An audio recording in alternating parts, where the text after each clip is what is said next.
তাইলে বোঝা গেছে যে এই মোমেন রোজা রাখে না, আসলে এই মোমেন মুমিনই না। কি বোঝা গেছে বলেন? যে রোজা রাখে না এটা কি না বলেন? এটা মুমিনে না। কারণ কি? নোটিশ। এটা নোটিশে কি নাই? দাখিল নাই। এটা নোটিশের মধ্যে কি নাই? এই স্কুলের হেডমাস্টার যদি নোটিশ টাঙ্গায়, এত দ্বারা অত্র স্কুলের ছাত্রছাত্রীদেরকে জানানো যাচ্ছে যে, তাহলে আরেক স্কুলের ছাত্রী দাখিল নাই, আর এই স্কুলের ছাত্রী খারিজ নাই। তাইলে বোঝা গেছে ইয়া আইয়ুহাল্লাযীনা আমানু, হে ঈমানদাররা, তাইলে কোনো বেঈমান দাখিল নাই, কোনো মুমিন খারিজ নাই। এবার স্বাভাবিকত নোটিশ বোর্ডে মাজহুল দিয়ে নোটিশ টাঙ্গানো হয়, প্যাসিভ ভয়েসে নোটিশ টাঙ্গানো হয়, কর্তৃপক্ষে নোটিশ টাঙ্গানো হয় না, কর্মপক্ষে নোটিশ টাঙ্গানো হয়। এত দ্বারা জানানো যাচ্ছে যে, জানাচ্ছি যে না জানানো যাচ্ছে যে আপনাদের জন্য টিকা দেওয়ার তারিখ নির্ধারণ করা হয়েছে। নির্ধারণ করেছি বলে না হয়েছে বলে? কেন? নোটিশের নিয়ম হলো কি করা? মাজহুল বলা, কর্মবাচ্য বলা। কর্তৃপক্ষ বলে না, কর্মবাচ্য বলে। তো আল্লাহ তাআলা বলেন কুতিবা আলাইকুমুস সিয়াম, তোমাদের উপরে না রোজাকে লিখে দেওয়া হয়েছে। কি ভাই বলেন? রোজাকে কি দেওয়া হয়েছে? লিখে দেওয়া হয়েছে। সাহাবায়ে কেরাম যেন বললেন, আল্লাহ, রোজা যদি লিখে দেওয়া হয় তাহলে রোজা তো বুঝছি তো খাবার না খাওয়া, খাবার না খাওয়া, পানি পান না করা, স্ত্রী হালাল স্ত্রী বিবির কাছে না যাওয়া, তাহলে এটাই যদি রোজা হয় তাহলে তো রোজা বহুত কষ্টের। তো আল্লাহ তাআলা বলেন না না, বেশি কষ্টের নয়। কামা কুতিবা আলাল্লাযীনা মিন ক্বাবলিকুম, তোমাদের আগে ওয়ালাদের উপরে যেভাবে লেখা হয়েছে এভাবেই তোমাদের উপরে লেখা হয়েছে। তাদের যেমন কোনো অসুবিধা হয় নাই, তোমাদেরও তেমন কোনো অসুবিধা হবে না। এবার আল্লাহ তাআলা সাহাবায়ে কেরাম বললেন তাহলে তো ঠিক আছে, আগে ওয়ালারাও রেখেছে, কষ্ট হয় নাই, আমরাও রাখবো, আমাদেরও কষ্ট হবে না। তবে দিবেন কি? তবে দিবেন কি? তো আল্লাহ তাআলা বলেন লাআল্লাকুম তাত্তাকুন, কথা দিলাম তুমি যদি রোজার হক আদায় করো, আমি তোমাকে দেওয়ার হক আদায় করবো। তুমি যদি রোজার হক আদায় করো, আমি তোমাকে কি দেওয়ার হক আদায় করবো। এবার প্রশ্ন, কি দেওয়ার হক আদায় করবেন? উত্তর, ১৬ লাখ নবীদেরকে আল্লাহ যা দিয়েছেন, সুবহানাল্লাহ বলেন। ১৬ লাখ সাহাবায়ে কেরামকে আল্লাহ যা দিয়েছেন, সমস্ত আল্লাহ ওয়ালাদেরকে আল্লাহ যা দিয়েছেন, এটার নাম হলো তাকওয়া। তো আল্লাহ তাআলা বলেন লাআল্লাকুম তাত্তাকুন, কথা দিলাম তোমাকে মুত্তাকি বানিয়ে দিব। তোমাকে কি বানিয়ে দিব বলেন? মুত্তাকি বানিয়ে দিব। রমজানে আমাদের প্রথমত কাজ কি? প্রথমত কাজ হলো দিনের বেলায় সিয়াম। বলেন দিনের বেলায় কি? সিয়াম।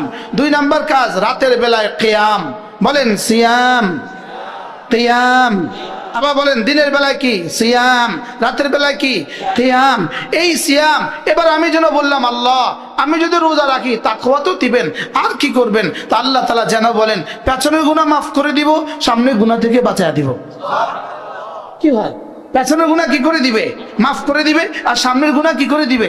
সামনে তোমাকে গুনাহ থেকে বাঁচিয়ে দিবে, আর পেছনের গুনাহগুলোকে মাফ করে দিবে। যে আমার আর কি লাগে? কি হয়? পেছনেরটাও মাফ, সামনে থেকে নিরাপদ। সুবহানাল্লাহ বলেন। জেলখানায় কি লেখে? রাখিব নিরাপদ, দেখাবো আলোর পথ। বলে কি বলে না বলেন? তাই এখানে আল্লাহ তাআলা বলেন লাআল্লাকুম তাত্তাকুন, পেছনের গুলো মাফ করে দিব, আগামীগুলোকে কি করে দিব? আগামীগুলো থেকে তোমাকে বাঁচিয়ে দিব। এজন্যই মান সামা ঈমানান ওয়া ইহতিসাবা, যে ঈমানের সাথে সওয়াবের আশায় রোজা রাখে, তো আল্লাহ তাআলা বলেন গুফরা লাকুম, রাসূল বলেন গুফরা লাকুম মা তাকাদ্দামা মিন যামবি, তার আগের সমস্ত গুনাহ মাফ। আচ্ছা, এবার কিয়াম, রাতের বেলা যদি তারাবি পড়ে কি দিবে? এবার রাসূল বলেন মান কামা ঈমানান ওয়া ইহতিসাবা, যদি তারাবির নামাজ তুমি পড়ো ঈমানের সাথে সওয়াবের আশায়, এবার এলান করেন তারাবি কত রাকাত? আরো জোরে। এবার কয় রাত? ৩০ রাত। বলেন কয় রাকাত? ২০ রাকাত। কয় রাত? প্রত্যেক রাতেই পড়তে হবে না প্রথম দিয়ার শেষ দিয়া? ২৮তম রাতে, ২৯তম রাতে, সোমবার রাতে, মঙ্গলবার রাতে। বলেন তারাবি কত রাতে পড়তে হবে? না বুঝে বলেন কত রাত?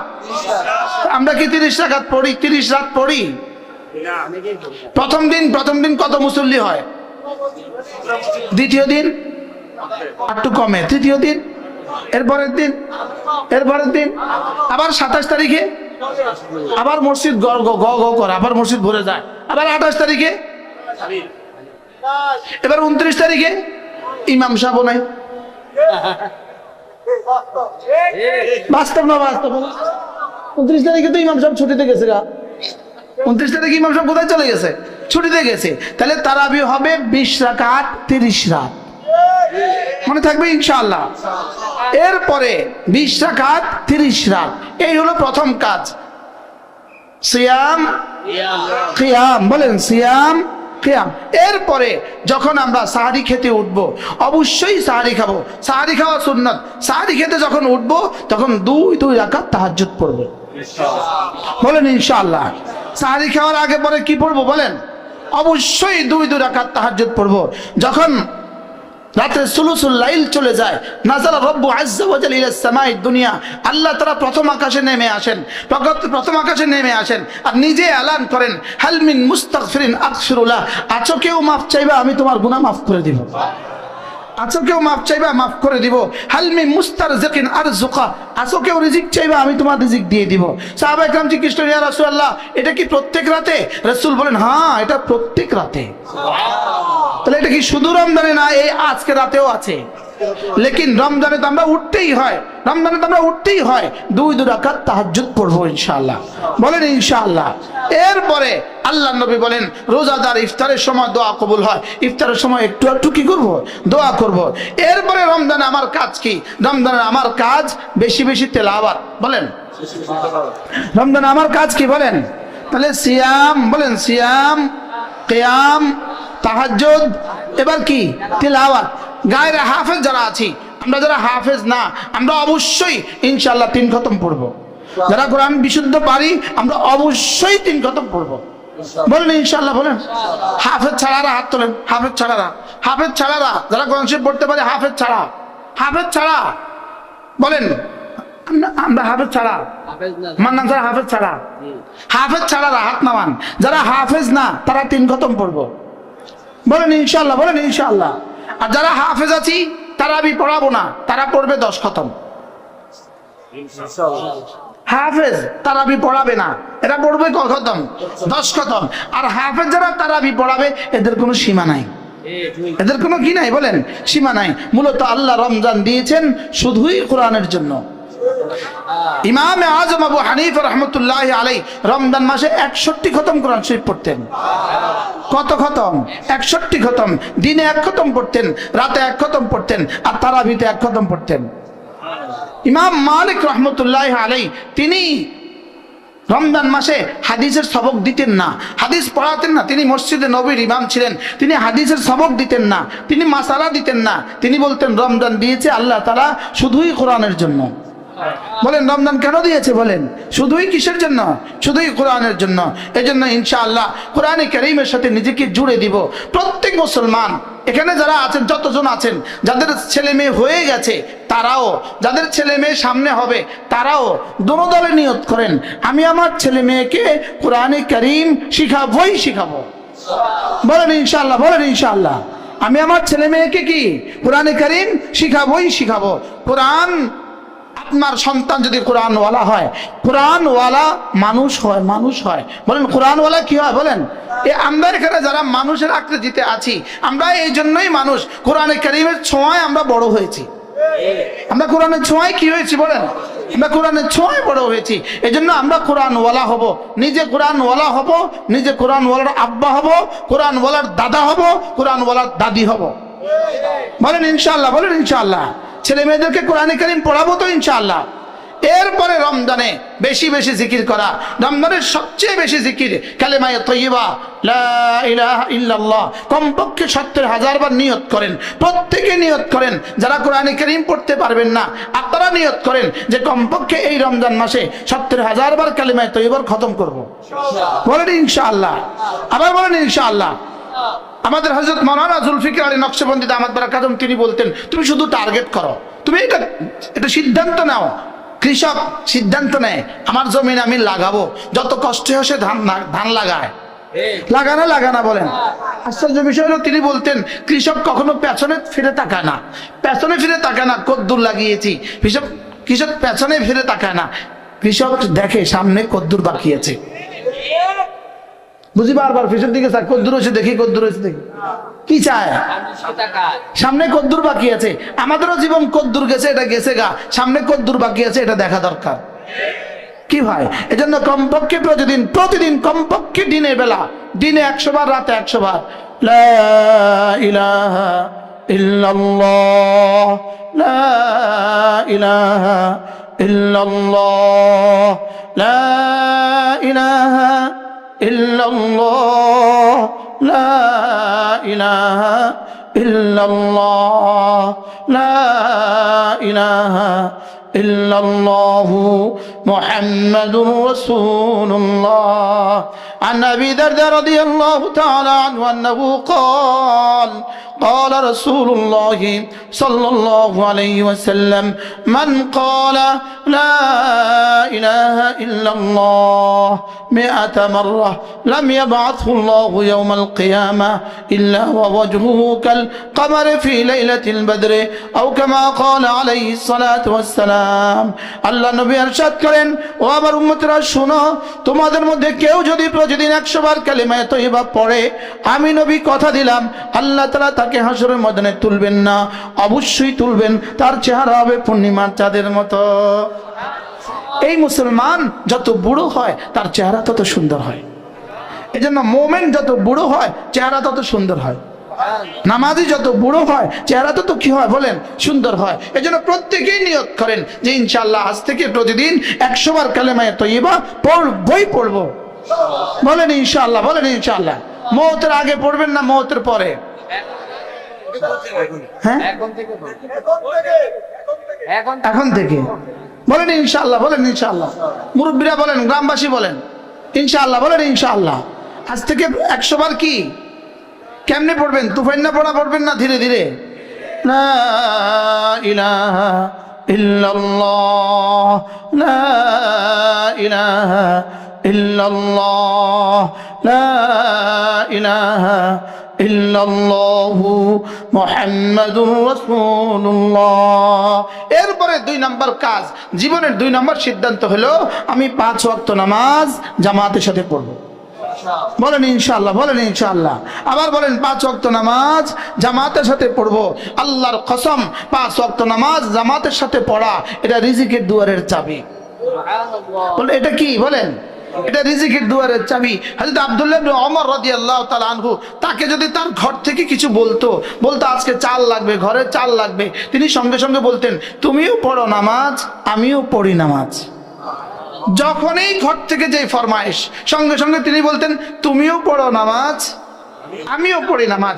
সাথীরা ওনাকে জিজ্ঞেস করলেন, হযরত যখনই কিছু লাগে তখনই আপনি এটা বলেন কেন? তিনি উত্তরে বলেন, আল্লাহ তাআলাই বলেছেন ওয়ামুর আহলাকা বিস-সালাহ ওয়াসতাবির আলাইহা লা নাসআলুকা রিজকা নাহনু নারযুকুকা ওয়াল আকিবাতু লিত-তাকওয়া। আল্লাহ তাআলা তার রাসূলকে বলেন, সর্বশ্রেষ্ঠ রাসূলকে বলেন, আল্লাহ তাআলা তার হাবিবকে বলেন, আপনি নিজেও নামাজ পড়ুন, নামাজের উপরে জমুন, নামাজ পড়ুন, নামাজের কথা বলুন, আপনার মুখে লোকমা তুলে দেওয়ার দায়িত্ব আমার। কি ভাই, তাহলে নামাজ আমার রিজিকের দুয়ারের চাবি। বলেন নামাজ আমার কি? রিজিকের দুয়ারের কি? চাবি। এজন্য আজ থেকে 5 ওয়াক্ত নামাজ পড়বো তো ইনশাআল্লাহ। বলেন বিশেষ করে ফজরের নামাজ। বলেন বিশেষ করে কি? রাকাতা সালাতুল ফজরে খায়রুম মিনাদ দুনিয়া ওয়া মা ফিহা। আল্লাহর নবী বলেন ফজরের 2 রাকাত নামাজ দুনিয়ার মধ্যে যা আছে তার চেয়েও দামি।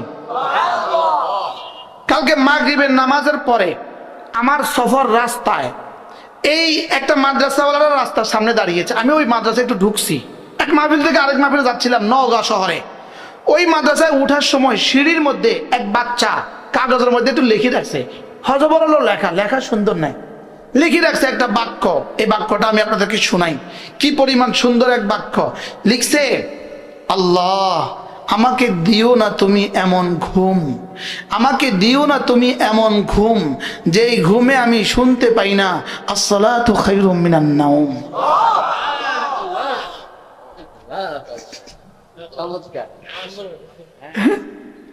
কি বলছে বলেন? আমাকে দিও না তুমি এমন ঘুম, বলেন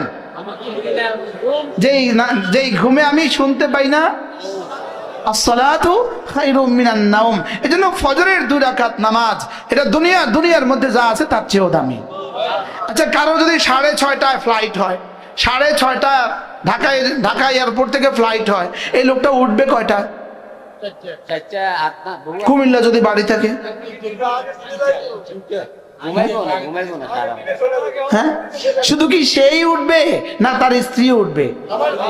আব্বা, আম্মা, তার ড্রাইভার, তার দারোয়ান, তার খাদেমা, পুরো বাড়ির সবাই উঠবে না? উঠবে না কেন? 6:30 ফ্লাইট যাবে কোথায়? ইন্ডিয়া, যে দেশে সব ডাকাত যায় উঠছে। যাবে কোথায়? ইন্ডিয়া। তো ইন্ডিয়ার মতো একটা দেশে 6:30 যাবে, এই জন্য পুরা বাড়ি ঘর সব উঠে গেছে। এবার বলুন তো দেখি, 2 রাকাত নামাজ দুনিয়ার মধ্যে যা আছে তার চেয়ে দামি। সুবহানাল্লাহ বলেন। 2 রাকাত নামাজ দুনিয়ার মধ্যে যা আছে তার চেয়েও দামি। তাহলে এটার জন্য কতক্ষণে ঘুম থেকে উঠা দরকার ছিল? কয়জনে উঠা দরকার ছিল? কয়জনে? কেন? আচ্ছা, দুনিয়ার মধ্যে যা আছে তার মধ্যে আমেরিকাও তো আছে, জাপানও তো আছে, অস্ট্রেলিয়া তো আছে, সুইজারল্যান্ডে তো আছে। এবার বলুন তো দেখি, 2 রাকাত নামাজের দাম কত? শুধু বিশ্বাসের দুনিয়া আগুন লেগে গেছে, এই জন্য আমরা পড়ি না। আমাদের বিশ্বাসের দুনিয়ায় কি হয়ে গেছে বলেন? আগুন লেগে গেছে, বিশ্বাসের মা মরে গেছে। আমাদের বিশ্বাসের মা কি? মরে গেছে। এই জন্য চলেন নিয়ত করি, আমি তো ফজর পড়বো ইনশাআল্লাহ। শুধু পড়বো না, বলকে আমি আমার সমস্ত বন্ধুদেরকে, আমার সমস্ত আত্মীয় স্বজনকে আমি জাগাবো। বলেন না ইনশাআল্লাহ? আল্লাহ আমাদের সবাইকে তৌফিক দান করেন। এরপরে সিদ্ধান্ত, 5 ওয়াক্ত নামাজ নিশ্চিত করব ইনশাআল্লাহ, রমজান মাসে রোজা রাখবো। এরপরে সিদ্ধান্ত হলো আমি আমার ছেলে মেয়েকে দিন শিখাবো। বলেন ইনশাআল্লাহ, বলেন। আমি আমার ছেলে মেয়েকে কি শিখাবো? দিন শিখাবো। আল্লাহ তাআলা যদি আপনাদেরকে তৌফিক দেয়, আমাদের সুদর্ণপুর মাদ্রাসা, আমাদের কাছে জায়গা সংক্ষেপ, আমাদের কাছে জায়গা নাই, আমরা বেশি ছাত্র নিতে পারি না, ছোট বাচ্চাদেরকে আশেপাশের মাদ্রাসাগুলোতে দিয়ে দিবেন। এরপরে যখন কিতাবখানা হয় তা আমাদের এখানে দিয়ে দিবেন, ঠিক আছে না ইনশাআল্লাহ? বলেন ইনশাআল্লাহ। আমাদের মাদ্রাসায় আপনারা তো জানেনই, প্রত্যেক ইংরেজি মাসের কি বারে ইসলামী মজলিস হয়? আস্তে কর।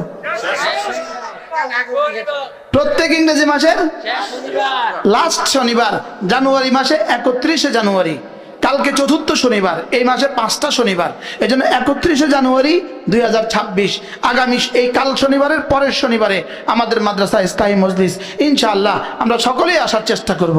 নিয়ত করেন না যে এই মাদ্রাসা জিকিরের মজলিস, আলহামদুলিল্লাহ টেকনাফ থেকে মুসলমান আসে না বলেন, কুড়িগ্রাম থেকে মুসলমান আসে, ঠাকুরগাঁও থেকে মুসলমান আসে, গোপালগঞ্জ থেকে মুসলমান আসে। আপনি যদি মাদ্রাসার প্রতিবেশী হয়ে যেতে না পারেন, হাসরের ময়দানে কি জবাব দিবেন? কি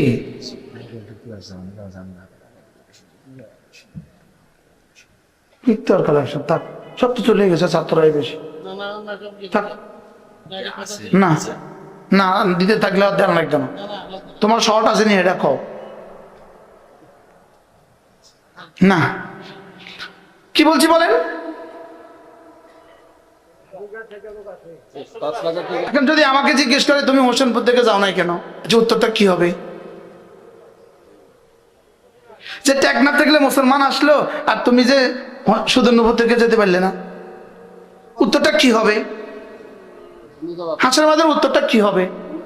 এই জন্য আমরা ইনশাআল্লাহ আমরা নিয়ত করবো, আসবো ইনশাআল্লাহ। বলেন ইনশাআল্লাহ, বলেন ইনশাআল্লাহ। রমজানের শেষ দশকে যারা পারেন ইতিকাফ করবেন, রমজানের শেষ দশকে যারা পারেন কি আমাদের আশেপাশে মসজিদে যে যেখানে পারেন ওখানে বসে যাবেন ইনশাআল্লাহ। সুযোগ থাকলে সুদর্ণপুরে বসবেন, আর না যে যেখানে পারেন আশেপাশের মসজিদে আমরা ইতিকাফ করব।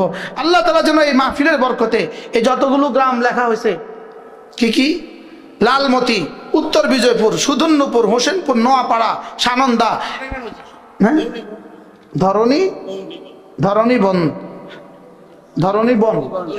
ধরণী বনও আছে। আলহামদুলিল্লাহ প্রত্যেকটা গ্রামের প্রতিটা বাচ্চাকে আল্লাহ তাআলা এই মাহফিলের বরকতে কোরআনওয়ালা বানিয়ে দেয়, প্রতিটা মা বোনকে আল্লাহ তাআলা নামাজি বানিয়ে দেয়। এই মাহফিলের বরকতে প্রতিটা যুবককে আল্লাহ তাআলা মসজিদমুখী করে দেন, আর প্রতিটা যুবকের দুনিয়া সুন্দর করে দেন, আখিরাত সুন্দর করে দেন। আপনারা এই মাহফিলে যারা যতভাবে মেহনত করেছেন, আজকে প্রায় 3 মাস একটানা মেহনত চলছে। এই গ্রামগুলোতে যারা যতভাবে মেহনত করেছেন, আল্লাহ তাআলা আপনাদের সকলকে উত্তম বিনিময় দান করেন। যারা যত অর্থায়ন করেছেন, আল্লাহ তাআলা সকলকে কবুল করেন। যেহেতু আমি আজকের মাহফিলের সভাপতি, সেই হিসাবেই শেষ কথা, সেই হিসাবেই কি কথা, শেষ কথা। আমরা ইনশাআল্লাহ আগামী মাহফিলের তারিখ কি করছিলাম, হ্যাঁ হ্যাঁ আগামী মাহফিলের তারিখটা করতে পারেন না, না হাফিজ সাহেব দাওয়াত দিলেন না কাছে।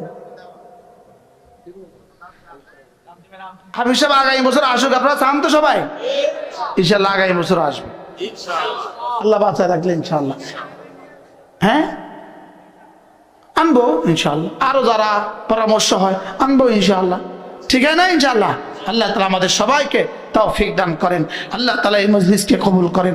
যারা বেশি মেহনত করেছে, আমাদের চেয়ারম্যান সাহেব, আমাদের শামীম ভাই, আরো এই অনেক নওজোয়ান যারা যতভাবে মেহনত করেছেন, আল্লাহ তাআলা সকলকে উত্তম বিনিময় দান করেন। দুরূদ শরীফ পড়েন। আল্লাহুম্মা সাল্লি আলা মুহাম্মাদ ওয়া আলা আলি মুহাম্মাদ كما صليت على إبراهيم وعلى آل إبراهيم إنك حميد مجيد اللهم بارك على محمد وعلى آل محمد كما باركت على إبراهيم وعلى آل إبراهيم إنك حميد مجيد। আর কোনো কথা আসেনি, জরুরি কথা আসেনি? হ্যাঁ হ্যাঁ জি, কিয়ামত পর্যন্ত দায়েম কায়েম রাখে।